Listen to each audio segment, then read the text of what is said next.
Là, Messi fait barrage à Ronaldo. La situation commence à s'éclairer autour de l'avenir de Ronaldo. Vous allez voir que c'est lié à Léo Messi. Pour vous résumer la situation, ayant hier montré sa volonté de partir, n'étant pas satisfait de son club respectif et voyant une réelle opportunité en Coupe du Monde des clubs, Cristiano Ronaldo souhaiterait rejoindre Al Hilal, qui comme vous le savez va jouer la Coupe du Monde des clubs. Mais c'est là que Léo Messi rentre en jeu. Al Hilal n'est pas pour l'instant chaud à 100%, vu du fait que le club est conscient qu'ils ont actuellement des négociations en cours avec Lionel Messi, une négociation qu'ils ont visiblement jamais arrêtée depuis 2 ans. Et pour le petit rigolo, non pas à cause de ses performances comme c'est précisé ici. C'est bien précisé par le compte du championnat saoudien que c'est une très bonne source en Arabie Saoudite. Il est clair et net que Ronaldo veut rester dans l'aspect de rester en Arabie Saoudite et veut privilégier un transfert dans un club du même pays, au vu de la vie qu'il a commencé à vivre là-bas, mais aussi des futurs objectifs étant un représentant de la prochaine Coupe du Monde qui va se dérouler là-bas. Ce malgré le fait que Fabrizio Romano vient de confirmer, Cristiano Ronaldo a de réelles opportunités de rejoindre beaucoup de clubs européens. Rappelant que parmi ces clubs européens qui vont jouer la Coupe du Monde des clubs, il y a 2 clubs portugais et tous les autres clubs, Chelsea, Atlético Madrid, tout ça.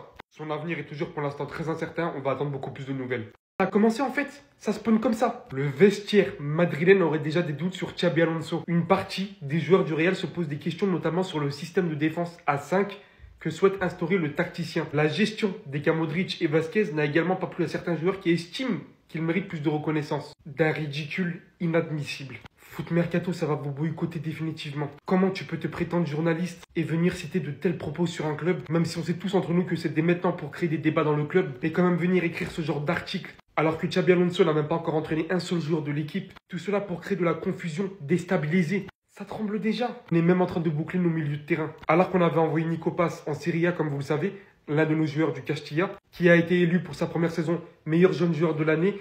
35 matchs, 6 buts, 8 assists en tant que milieu de terrain. Alors que Fabrizio Romano nous a dit hier que Madrid va contacter Como dans les jours qui suivent pour se faire une décision définitive. Voici que Kopp vient nous confirmer aujourd'hui que le Real Madrid veut vraiment faire revenir Nico Paz, et ce, dès la Coupe du Monde des clubs. Et en plus de ça, signer un autre milieu de terrain juste après. Comme vous le savez, le joueur de Stuttgart, Stiller, est toujours sur la table, mais aussi Zubimendi qui revient. Apparemment, le joueur attendrait le Real Madrid. L'accord avec Arsenal est proche, mais les joueurs attendent de voir ce que Madrid va faire de la situation. Si on l'appelle, il viendra. Les Madrilènes, enfin, les chics Mbappé vous épandent, sérieusement. Kylian Mbappé qui est en tête pour le joueur de la Liga cette saison, mais vous êtes sérieux ou quoi? Madridista solidaire, ok, mais les gars, en vrai, juste un peu d'objectivité. Les gars, vous voulez lui voler à ce petit-là, ce petit mineur-là, donnez-lui, c'est bon. Parfois, hein, il faut s'avouer vaincu. Mineur, ops, il faut s'avouer vaincu quand la performance est trop grande. Vous vous volez la face et vous le savez. C'est pas bien ce que vous faites en mode. Dernier tweet sur mon X, j'ai fait exprès de mettre le lien, je tweete plus comme ça vous retrouvez facilement. Là, Kylian Krari, il met 12% au petit mineur. Si on avait dit, ah, c'est pour les stopper dans leur délire, ah, c'est parce qu'on est en pierre, on est soudés entre nous, madridistas, j'aurais dit, ok. Mais là, vous êtes sérieux dans votre délire. Jusqu'à vous voulez le mettre ballon d'or. On a dit Solidor, Pichichi, y a pas de souci, mais les gars, c'est pas le meilleur de la Liga. Parce qu'il a bien fini quand il y avait plus d'enjeu. Il est en train de tout renverser. Vous le mettez dans les équipes de la saison. Même Dembélé, il y est pas, mais on lui donne le numéro 10. Il a commencé par prendre les pénaltys. Maintenant, même les coups francs, il les prend, les gars. Dosez. C'est Kylian Mbappé, oui, peut-être ça. Mais ne le scammez pas, hein. Toutes les confrontations, le petit les a gagnées. Et vous pouvez pas me dire qu'il a pas été un élément décisif ou important en tout cas. Il a bien fini, oui, on peut pas le nier.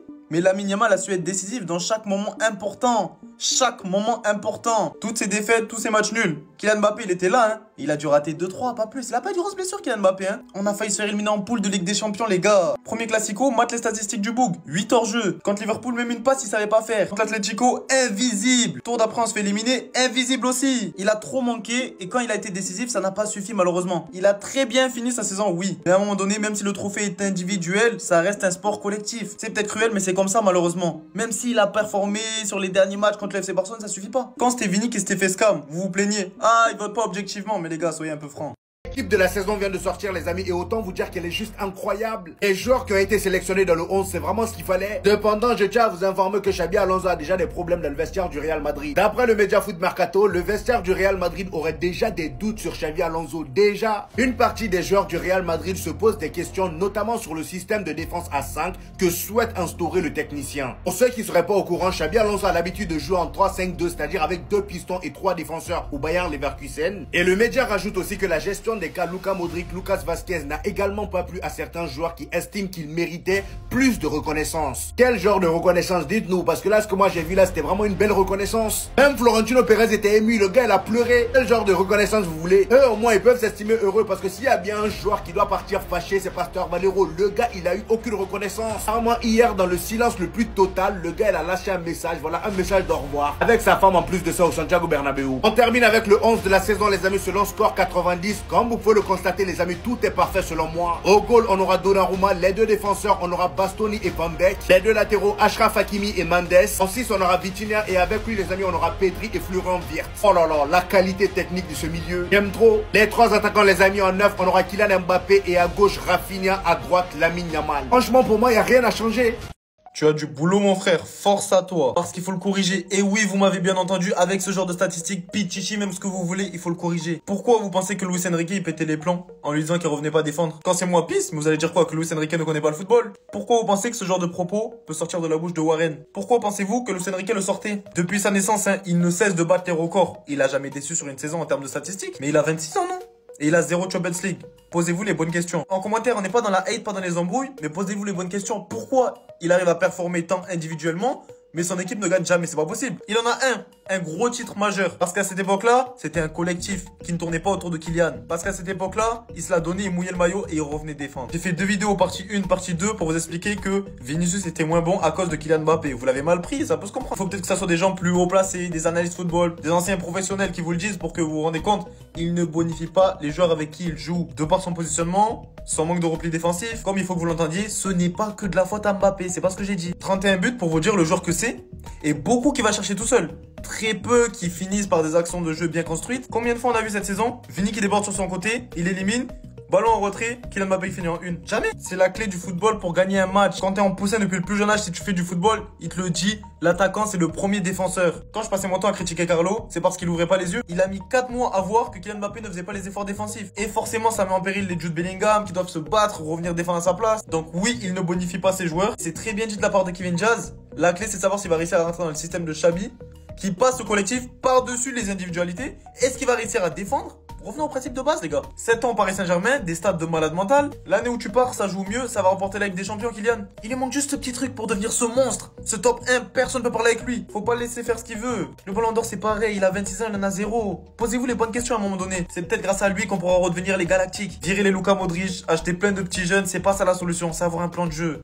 Le football est peut-être mort aujourd'hui en fait. Le Real Madrid va offrir le numéro 10 à Kylian Mbappé. Je vous ai fait une vidéo il y a une semaine quand c'était encore que des rumeurs. Je vous ai dit que ça n'allait pas. On pouvait pas devenir comme ça. Le grand Real Madrid, pas nous genre. C'est pas stylé sur lui. Un numéro 10, je vous ai déjà dit. Ça peut pas être un bourrin, un bout costaud comme ça. Ça doit être un mec tout scratch. Un mec qui a la vision, qui distribue des caviars des 2 pieds. Un mec quand on le touche, il vole. Un mec qui sait tirer les coups francs, la balle elle peut redescendre. Un mec qui met des effets dans les ballons. Pas un mec comme ça en mode. Comment nous on a pu en arriver là, le Real Madrid genre. Florentino Pérez, aussi vite, aussi facilement. 1 an, numéro 10. On n'a même pas bien fini de cicatriser. Tu l'as viré, lui, tu voulais pas le prolonger de 1 an pour donner le numéro 10 à Kylian Mbappé. Plus de football, moins de marketing. T'es en train de nous faire quoi là, Florentino? Real Madrid, grande institution numéro 1. T'es en train de faire ton Nasser là-bas, t'es fou quoi? Prochaine étape, c'est quoi? C'est le brassard? Vas-y, dis-le. Je vois venir à Adrix, c'était un chicum. Vini, c'est pas pour Vini non plus. Vini non plus, ça peut pas le numéro 10. C'est pas assez élégant, propre techniquement en tout cas. Autant le donner à des Marda. Ok, ils ont pas assez prouvé pour l'instant. Mais c'est le profil en mode. Si vous connaissez un minimum le football, vous voyez de quoi je parle. Qu'il enlève même son costard de coach, qui revienne jouer, qui floque le numéro 10, ça sera mieux. C'est dur mentalement ce qu'on est en train de devenir en fait. Et puis quoi encore? Même pour Rodrigo, je sais pas, c'est un manque de respect. En tout cas, ça aurait mieux fait. Ça colle mieux avec le numéro 10, je sais pas. Vous voulez faire une propagande Ballon d'Or, faites. Pichichi sous les d'or, faites avec les arguments que vous voulez. Mais pas trop vite, pas le numéro 10, pas tout. Parce qu'on n'est pas fou. Et on sait pourquoi Florentino lui a donné. Parce que Yamal, c'est la tête d'affiche. Et il veut faire de Kylian Mbappé la tête d'affiche du Real Madrid. Et il veut que ça vende. Voilà pourquoi il l'a fait. Et c'est triste. La renta, ok, mais c'est bon, frère. T'as triplé les prix du Bernabéu. Pour y aller, on doit se ruiner. Tu fais un week-end à Madrid, t'as sorti un SMIC. Ouais, je laisse ça. Xabi, il souhaite que nous, supporters, en disent ça, c'est mon Real Madrid. Mais avec les actions comme ça, là, on sera pas fiers de dire ça. Je crois carrément, j'aurais préféré ça. Tu ramènes le petit Yamal, tu te donnes le numéro 10, je serais moins fâché en fait. Donc Mbappé qui va être le numéro 10, Vinicius qui devrait prolonger 3 ans, Xabi Alonso qui envoie des fleurs à Rodrigo en disant qu'ils ont besoin de lui, que c'est un joueur exceptionnel et spectaculaire. Et il a été clair envers Bellingham. Jude Bellingham est incroyable, c'est le bon moment pour travailler avec lui et le rendre grand. Je le vois comme un milieu de terrain. Donc la saison prochaine, on aura les Galactiques partie 2, qui seront tous au service d'un seul homme, Kylian Mbappé, qui en plus de ça va récupérer le numéro 10. C'est lui qui tire les pénaltys, c'est lui qui tire les coups francs, c'est le boss du club quoi. Il a fini joueur de la saison au Real. Vu que certains ne s'intéressent qu'aux stats, il est sauvé par plein de statistiques. Comme quoi c'est le premier joueur après Messi à avoir fait une saison à plus de 30 buts en Liga. Pour sa première saison au Real, Mbappé a la même contribution de buts que CR7. Et pour sa première saison, il a même dépassé son prime de Benzema. Et il va gagner le Pichichi et le soulier d'or. En tout cas, bon courage à Xabi Alonso pour mettre en place sa tactique. Parce qu'il aura énormément de boulot. Il aura énormément d'ego à gérer. Il est au Real, donc il aura énormément de pression. Et je pense réellement que malheureusement, s'il foire, il va décevoir énormément de supporters. Parce que beaucoup de personnes croient en lui.